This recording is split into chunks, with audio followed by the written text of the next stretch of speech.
Ever wondered if the rules of dating, courtship, and even love itself are just elaborate social games? Well, welcome back to A's Book Talk, where we delve into the classics to uncover timeless truths. Today, we re-cracking open a novel that practically invented the modern romance genre, Jane Austen's Pride and Prejudice. Now, before you picture stuffy drawing rooms and overly polite conversations, let's remember the world Jane Austen inhabited. Born in 1775, she lived through a period of enormous social change in England. The rigid class structures of the past were beginning to crack, fueled by the rise of a new merchant class and changing expectations for women. Though she was well educated and came from a respected family, Jane Austen lived in a society where a woman's future was largely determined by her marriage prospects. It was a world obsessed with status, reputation, and, of course, money. She observed all of this firsthand, finding inspiration from her own family and social circle. While women like Austen held limited economic power, their social influence and knowledge of social dynamics gave them a unique type of agency. She turned this sharp eye for detail and keen sense of social nuance into her writing, giving voice to the complex lives and internal struggles of women during this era. Pride and Prejudice follows the Bennet family, particularly the spirited Elizabeth Bennet, and her interactions with the proud and wealthy Mr. Darcy. Mrs. Bennet, the mother of 5 daughters, is obsessed with finding suitable husbands for them. When the wealthy Mr. Bingley and his aloof friend Mr. Darcy arrive in the neighborhood, the Bennet sisters are thrust into a whirlwind of social events and romantic possibilities. Elizabeth Bennet, however, is no passive participant in this marriage market. She is intelligent, independent, and quick-witted. From the start, she clashes with Mr. Darcy, whose pride and social standing lead him to look down on her family and social circle. Elizabeth overhears Mr. Darcy make disparaging comments about her, and their initial acquaintance is marred by mutual dislike.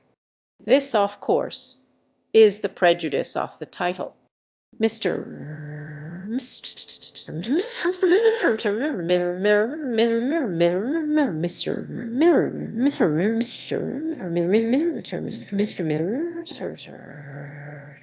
Darcy, on the other hand, is presented as a complex character. While initially arrogant and aloof, he possesses a strong moral compass and a deep sense of responsibility. He is used to the advantages of his social position and does immediately understand how his words and actions impact others. As the story unfolds, Elizabeth's prejudice against Mr. Darcy hardens due to misunderstandings and the interference of other characters like Mr. Wickham, a charming but ultimately deceitful officer who spreads lies about Darcy. She believes Wickham's account of Darcy's mistreatment, solidifying her negative impression. Meanwhile, Mr. Darcy finds himself increasingly drawn to Elizabeth's intelligence and independent spirit, despite her family's lower social standing and her initial disdain for him. He eventually proposes marriage, a proposal Elizabeth vehemently rejects, fueled by her prejudice and anger over his past actions, including his role in separating her sister Jane from Mr. Bingley. The turning point in the novel comes when Elizabeth receives a letter from Darcy revealing the truth about Wickham's character and explaining his reasons for separating Jane and Bingley, which he did out of a sincere belief that Jane did not return Bingley's affection with equal measure. Elizabeth is forced to confront her own prejudice and re-evaluate her judgment of Darcy. She realizes that she has been blinded by her own biases and has misjudged his character. She begins to see his true worth, his integrity, his generosity, and his genuine concern for those he cares about. As Elizabeth's opinion of Darcy changes, she witnesses quiet acts of kindness and his efforts to make amends for his past behavior. This includes his intervention to ensure Lydia's marriage to Wickham, despite Wickham's bad character, thereby preventing a scandal that would have ruined the Bennet family's reputation. Through these actions, Darcy proves himself to be a man of honor and integrity.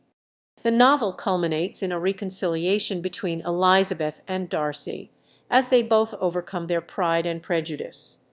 Elizabeth acknowledges her misjudgment of Darcy, and Darcy learns to overcome his social snobbery and appreciate Elizabeth's worth as an individual. They eventually confess their love for each other and agree to marry, uniting not only themselves but also bridging the gap between their different social classes. Jane and Mr. Bingley also find their way back to each other, ensuring a happy ending for both Bennet sisters. So, what can we learn from Pride and Prejudice today?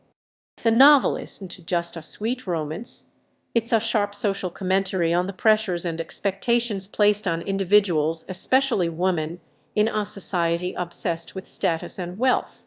It's a reminder that first impressions can be deceiving and that true understanding requires us to look beyond superficial judgments. One of the key takeaways is the importance of self-awareness and recognizing our own biases. Like Elizabeth, we often make snap judgments based on limited information and personal prejudices. It's crucial to challenge our assumptions and be open to changing our minds when presented with new evidence. Another important lesson is the power of communication and empathy. Much of the conflict in the novel stems from misunderstandings and a lack of open communication.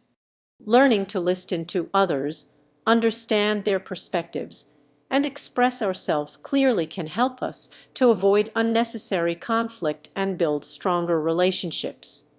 Ultimately, Pride and Prejudice teaches us that true love is about more than just social status or physical attraction.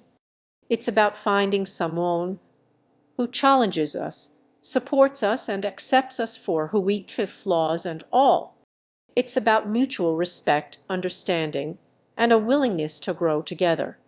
In a world that often seems superficial and obsessed with appearances, Austen's novel reminds us to look deeper, to challenge our prejudices, and to value genuine connection above all else. It also illustrates that wealth and social standing do not ensure happiness, and are often secondary to inner goodness and character. The enduring appeal of Pride and Prejudice lies in its timeless exploration of these universal themes that are just as relevant today as they were in Austen's time. And that's it for this book talk. If you enjoyed this deep dive into Pride and Prejudice, be sure to hit that subscribe button for more literary explorations. We'll be back soon with another classic to dissect, analyze, and maybe even fall in love with. Until then, happy reading.